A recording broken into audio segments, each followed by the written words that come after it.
Jordan, you've been in a bunch of these with the Gamecocks. What does this all mean to you, and how much does that keeping that streak going mean to you guys? Yeah, Coach Sweeney. Before we play him every year, he says it's a season of its own, and it truly is.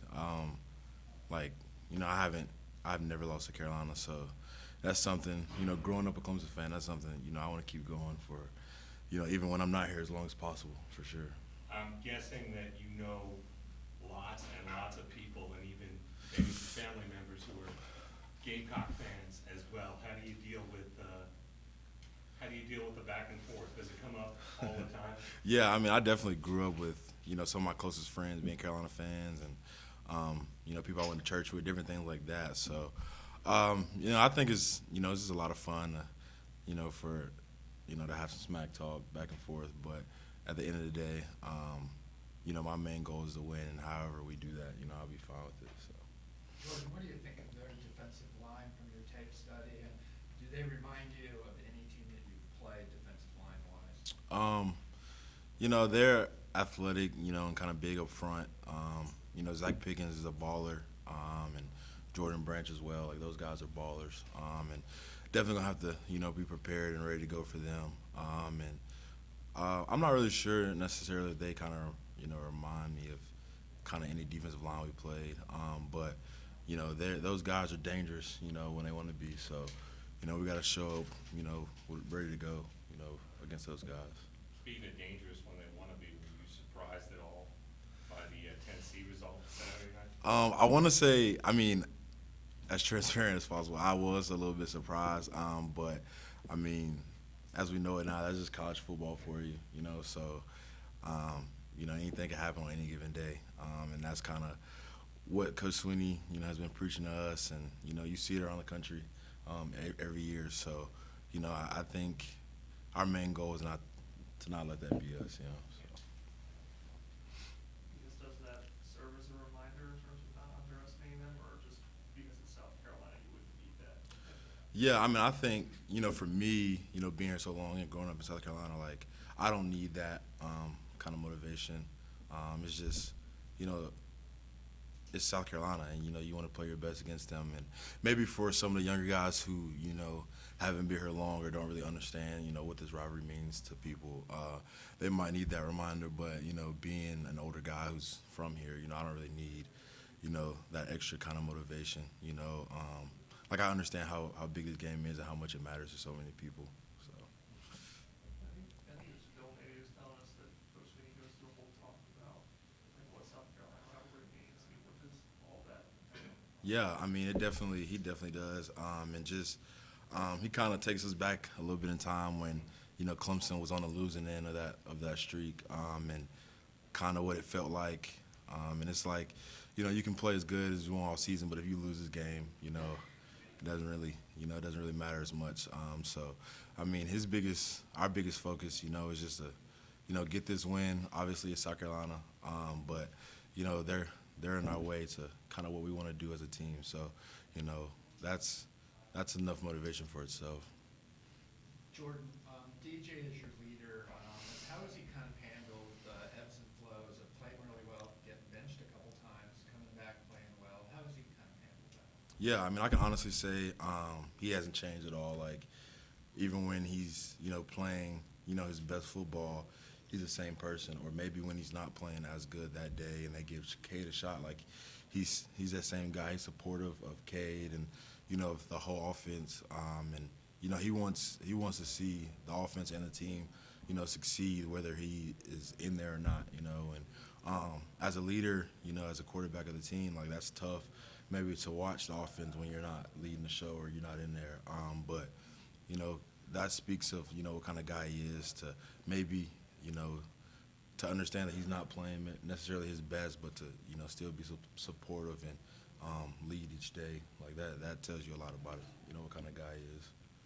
Does it say something, too, about how he can get a lot of criticism from the outside, and yet he seems to be that same guy that just bounces back and, and just plays well? Yeah, it just, like, he's one of the best teammates I've ever played with.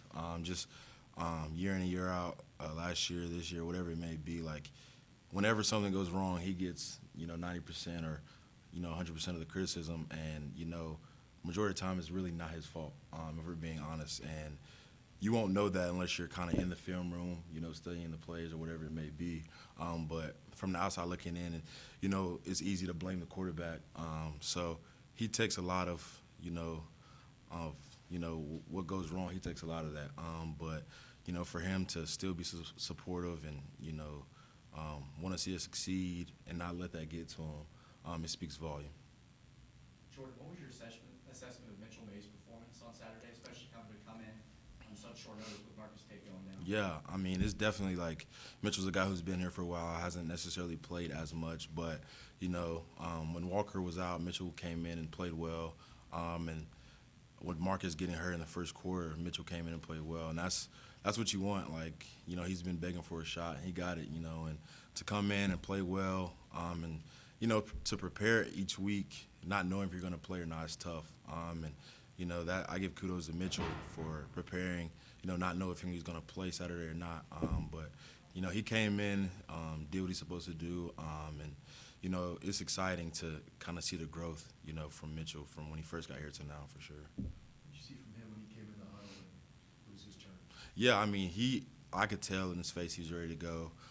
Like he had prepared, and so we live together, so it's kind of easy to stay on him about, making sure he's watching tape or whatever. So he takes it serious, whether it be recovery, the film room. Like, he prepares each week, as if he is a starter. So I was just knowing he was coming in. I told him, he was fine. He did it the week before. He goes against, the best guys in the country each day at practice. So just to, breathe and be confident is the biggest thing I was telling him out there. Play anywhere on the line? Yeah, I haven't seen him play center, but but I mean, yeah, he's played from his time here. He's played literally every position except for center, since he's been here so far. So, which that takes a lot to, be able to play all four positions. That is definitely not an easy thing to do. That just tells you, how hard he's worked, to get better, and be able to play those positions. It's bittersweet when a guy gets his chance because of somebody else is out, though, right? Yeah, you definitely hate it for Marcus, a guy who's been playing well this year, and a guy who cares so much. And I want to see him be successful, and I love playing beside him. So I really hate that happened to him. But I know he'll take his recovery serious, and I have no doubt that he'll be better next year. When he's healthy. Jordan, is that a Santa Clara shirt, and how many times have you worn that? Oh, this is like my everyday shirt. Like, before practice, I put it on, and it's funny, in the training room, somebody was like, "Dang, you've been here that long to have this hoodie." So they all make fun of me, because of how old this hoodie is.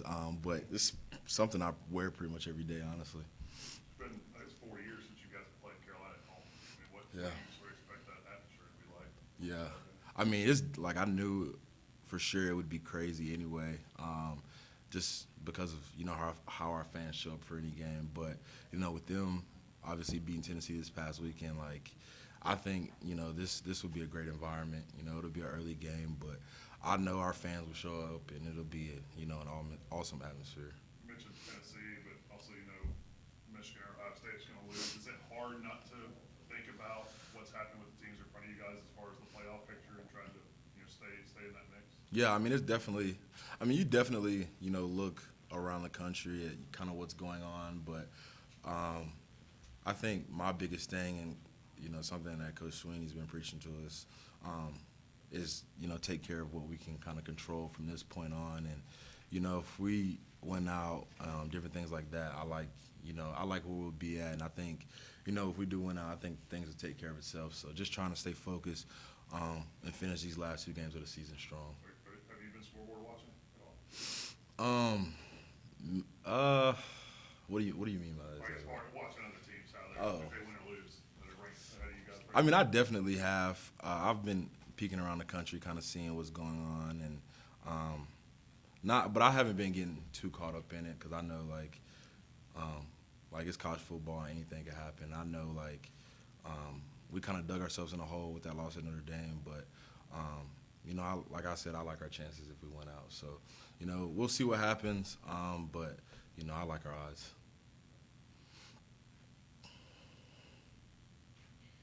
With it being Thanksgiving, how's it to spend Thanksgiving with the team? Yeah. I mean, it'll definitely be fun. Just guys you're around all the time, guys you're super close with. So that'll be fun. Luckily, I'm, from Spartanburg, an hour away, so I'll get to go home and spend a little bit of time with my family and things like that before Friday. So, it'll be fun to obviously spend some time, with the guys here, but also go see my family a little bit. What's Jordan McFadden thinking about Thanksgiving at home eating? What stands out for you? Oh, I mean, of course, all types of food. Like, Thanksgiving's always a tough part for me because I know I have a game on Saturday, but also being an offensive lineman, I want to eat as much food as possible. So it's kind of tough keeping a balance between, eating whatever I want and realizing, you got to go play on Saturday. What's the can't miss food? For me, it's my mom's macaroni. Like, that's something that I have to have for Thanksgiving, so. Any questions for Jordan from Zoom? Yeah, Jordan, this is Chapel with the state. I know South Carolina has a few big recruits along the defensive line specifically. What have you seen out of that group in preparing for them? Yeah, I mean, they're long. Like Jordan Branch, he's a tall, long guy. He's quick. So Zach Pickens is a big, strong dude as well. Both highly recruited guys and both great players. So like I was kind of saying earlier, we got to have a plan for those guys across the D line.